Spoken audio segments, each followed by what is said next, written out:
अरबपति Elon Musk की company space x का एक लावारिस आवारा भटकता हुआ रॉकेट सीधे चंद्रमा की सतह से आकर टकरा गया है।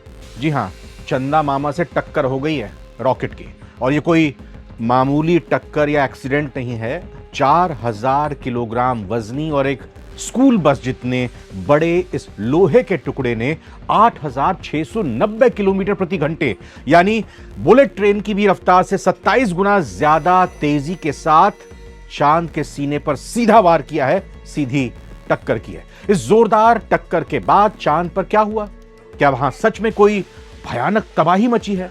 और सबसे बड़ा सवाल, क्या अंतरिक्ष में हुए इस धमाके से हमारी आपकी धरती को कोई खतरा है?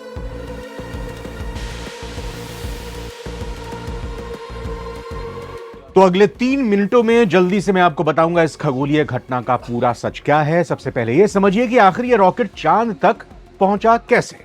यह टुकड़ा असल में स्पेस एक्स के मशहूर फैल्कन 9 रॉकेट का सेकंड स्टेज यानी ऊपरी हिस्सा था। रॉकेट का ऊपरी हिस्सा जो कि ऊपर स्पेस में जाने के बाद अलग हो जाता है। सालों पहले एक स्पेस मिशन को उसकी मंजिल तक पहुंचाने के बाद इसका ईंधन, इसका फ्यूल खत्म हो गया था। तब से यह 4000 किलो का बेकाबू ढांचा पृथ्वी और चंद्रमा के गुरुत्वाकर्षण ग्रेविटेशनल फोर्स के बीच लावारिस भटक रहा था। जब यह टुकड़ा चांद की तरफ खींचा, अट्रैक्ट हुआ, तो इसकी स्पीड 8690 किलोमीटर प्रति घंटे तक पहुंच गई, यानी एक आम बुलेट ट्रेन की रफ्तार से भी कई कई गुना तेज। इसका साइज किसी स्टैंडर्ड स्कूल बस जितना बड़ा था, यात्री बस जितना। जब 4 टन वजनी धातु का इतना बड़ा टुकड़ा बिना किसी ब्रेक के सीधे चांद से टकराएगा तो धमाका कितना भीषण होगा, कितनी आवाज आएगी, आप इसका अंदाजा लगा सकते हैं।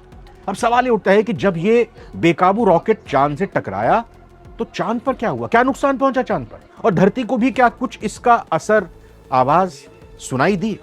चूंकि चांद पर पृथ्वी की तरह हवा या वायुमंडल यानी एटमॉस्फेयर नहीं है, इसीलिए वहां आग का बवंडर तो नहीं बना, यानी कि आग तो नहीं फैली इस जबरदस्त टक्कर के बाद। लेकिन इस कोलिजन की काइनेटिक एनर्जी इतनी ज्यादा थी कि इसने चांद की सतह को हिला कर रख दिया, पूरी तरह से शेक कर दिया। पहला क्या हुआ? 100 फीट का एक विशाल गड्ढा बन गया, क्रेटर जिसको कहते हैं वैज्ञानिक भाषा में। वैज्ञानिकों के मुताबिक इस टक्कर से चांद की सतह पर लगभग 100 फीट चौड़ा, 30 मीटर से ज्यादा एक नया गड्ढा बन गया है। दूसरा क्या हुआ? सैकड़ों किलोमीटर ऊंची ऊंची धूल का गुबार दिखाई दिया। टकराते ही चांद की मिट्टी यानी रेजोलिथ अंतरिक्ष में सैकड़ों किलोमीटर ऊपर तक उछल गई। तीसरा, वैज्ञानिकों के लिए यह जैकपॉट है, जैकपॉट से कम नहीं है। भले ही हम इसे अपनी नग्न आंखों से ना देख पाए, लेकिन नासा का LRO और भारत का चंद्रयान ऑर्बिटर अब इस नए गड्ढे की मैपिंग कर रहा है ताकि चांद के अंदरूनी रहस्यों का पता लगाया जा सके, शोध किया जा सके, आगे के लिए काम आएगा। अब आते हैं उस सवाल पर जिसने इंटरनेट पर सबसे ज्यादा सनसनी फैलाई है। क्या इस टक्कर से पृथ्वी को, जहां हम रहते हैं, आप रहते हैं, कोई खतरा है? तो इसका सीधा और साफ जवाब है जी नहीं, बिल्कुल भी नहीं, कोई खतरा नहीं है। किसी तरह की डरने घबराने की जरूरत नहीं है। सोशल मीडिया पर चल रही अफवाहों से घबराने की जरूरत बिल्कुल नहीं। यह टक्कर चांद के उस हिस्से में हुई है जिसे फार साइड ऑफ द मून यानी चांद का पिछला हिस्सा कहा जाता है। चंद्रमा ने एक ढाल, शील्ड की तरह काम किया। इस टक्कर से ना तो चांद की कक्षा यानी ऑर्बिट बदली है और ना ही इसके मलबे का कोई टुकड़ा धरती की तरफ आने वाला है। मतलब हमें, आपको कोई नुकसान नहीं। हमारी पृथ्वी पूरी तरह सुरक्षित है, सेफ है। लेकिन ये साइंटिस्ट के लिए बड़ी लाजवाब चीज है। वो बड़ी शोध करने का उनके लिए एक अवसर यहां पर बना है। इंसानों द्वारा अंतरिक्ष में फैलाया गया कचरा, जिसको हम स्पेस डेब्री कहते हैं, अब चांद तक पहुंचने लगा है। यह घटना हमें चेतावनी भी देती है कि हमें अंतरिक्ष को साफ रखने के लिए सख्त नियम बनाने होंगे, उसको मानना होगा। वैसे आपको क्या लगता है कि एलन मस्क और नासा जैसी कंपनीज पर अंतरिक्ष में कचरा छोड़ने के लिए जुर्माना लगाया जाना चाहिए, जो कि चांद के लिए, हमारी धरती के लिए खतरा साबित हो सकते हैं? अपनी राय नीचे कमेंट में जरूर दीजिएगा। 3, 2, 1। स्पेस एक्स रॉकेट का एक टुकड़ा 18 महीने से ज्यादा समय तक अंतरिक्ष में घूमने के बाद आज सुबह चंद्रमा से टकरा गया। यह टक्कर सुबह लगभग 7:35 पर अमेरिका की टाइमिंग के हिसाब पर हुई। क्रैश रॉकेट का टुकड़ा 2.43 किलोमीटर प्रति सेकेंड या 5400 मील प्रति घंटे या 8700 किलोमीटर प्रति घंटे की रफ्तार से आ रहा था। फाल्कन 9 का रॉकेट का जो हिस्सा चंद्रमा से टकराया वह उसकी ऊपरी चरण यानी कि वो हिस्सा जो पृथ्वी पर वापस नहीं आता। लेकिन आप हैरत मानेंगे कि इसका आकार लगभग 5 मंजिल इमारत जितना है।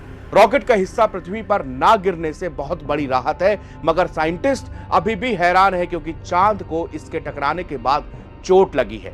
चोट का मतलब है चांद पर एक बड़ा सा गड्ढा हो गया है।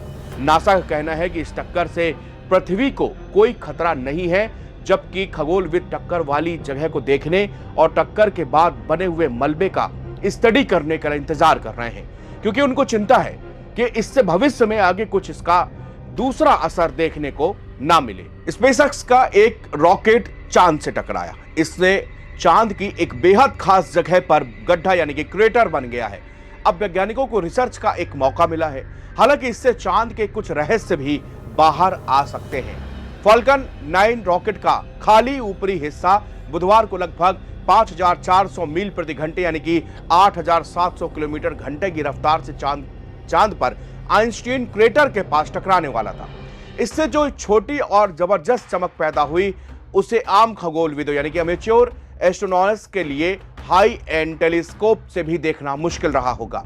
लेकिन अमेरिका की बड़ी ऑब्जर्वेटरी इस जानकारी का विश्लेषण कर रही है, यह पता चलने में कि असल में क्या हुआ और इससे हम क्या सीख सकते हैं। कुछ दिन या हफ्ते भी लग सकते हैं, लेकिन ग्रहों के भूवैज्ञानिकों यानी कि प्लैनेटरी जियोलॉजिस्ट के लिए यह अचानक हुई टक्कर एक वैज्ञानिक पहेली है।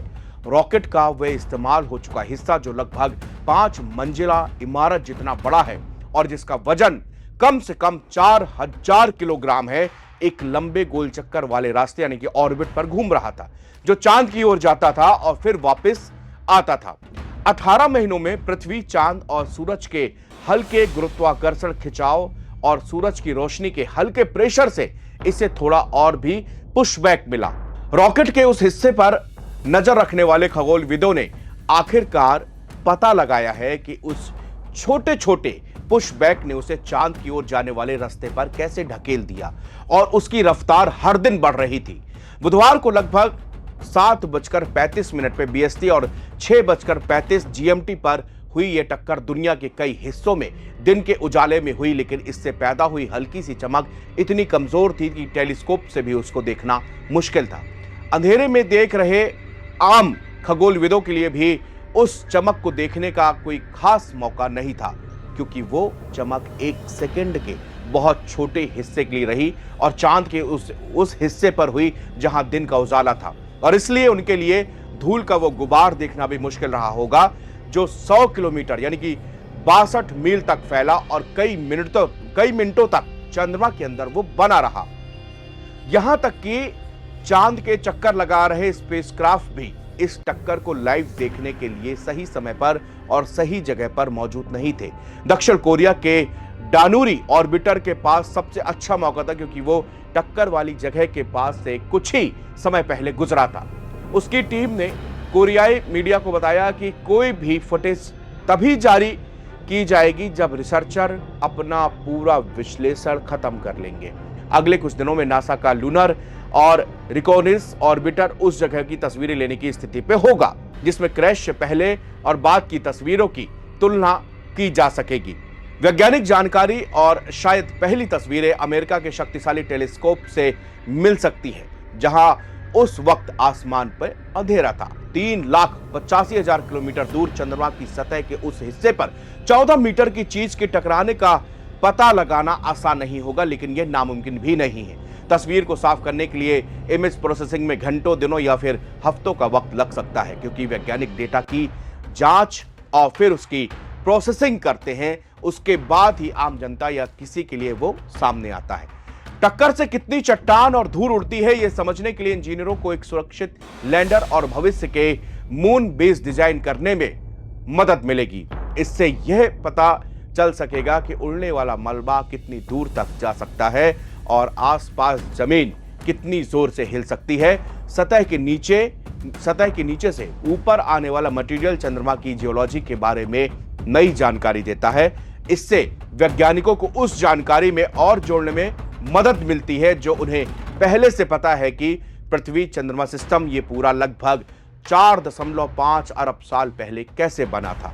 यह पहली बार नहीं है जब किसी इंसान की बनाई चीज चंद्रमा से टकराई हो। 1959 से दर्जनों स्पेसक्राफ्ट उससे टकरा चुके हैं। कुछ दुर्घटना से और कुछ वैज्ञानिक कारणों से जानबूझकर चंद्रमा से टकराए गए। सोवियत प्रोब लूना 2 पहला था, जिसके बाद दशकों में नासा के रेंजर प्रोब 1960 के दशक में अपोलो युग के कई रॉकेट स्टेज और हाल ही में 2009 में एलसी क्रॉस मिशन आया, जिसे पानी की बर्फ खोजने के लिए जानबूझकर टकराया गया। 2022 में हुई आखिरी एक दुर्घटना वाली टक्कर के बारे में माना जाता है कि वह 2014 के लॉन्च किए गए चीनी लूनर मिशन का बचा हुआ बूस्टर था। यह याद दिलाता है कि इस तरह का अंतरिक्ष का मलबा आधी सदी से भी ज्यादा समय से हमारे सिर के ऊपर चुपचाप जमा होता जा रहा है। शुक्रिया।